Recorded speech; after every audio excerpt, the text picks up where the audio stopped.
Vijayawada municipal కమిషనర్గా ప్రసన్న వెంకటేష్ పనిచేసిన సమయంలో పాత వాటి స్థానంలో కొత్త ప్రయోగాలు చేశారు. వాట్సాప్లో మెసేజీ చేస్తే స్పందిస్తామని ఓ వాట్సాప్ నంబర్ తీసుకొచ్చారు. ఆరంభంలో అది బాగానే పనిచేసినా ఆ తర్వాత అది కాస్త అటకెక్కింది.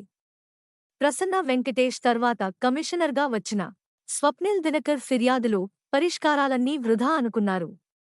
ఎవరికైనా సమస్యలు ఉంటే ప్రతి సోమవారం కార్పొరేషన్లో నిర్వహించే స్పందన కార్యక్రమంలో అర్జీ పట్టుకుని వెళ్లాల్సిన పరిస్థితి కల్పించారు. ఒక్క విజయవాడలోనే కాదు, రాష్ట్రంలోని అన్ని మున్సిపాలిటీలకు సంబంధించిన వెబ్సైట్ను కేంద్రీకృతం చేసి మునిసిపల్ అడ్మినిస్ట్రేషన్ వెబ్సైట్కు అనుసంధానించారు. దాన్నైనా సమర్థవంతంగా నిర్వహించారా అంటే అదీ లేదు. వెబ్సైట్లలో గ్రీవెన్స్ ఆప్షన్లను పూర్తిగా నిర్వీర్యం చేశారు. దీంతో జనానికి ఫిర్యాదు చేసే అవకాశమే లేకుండా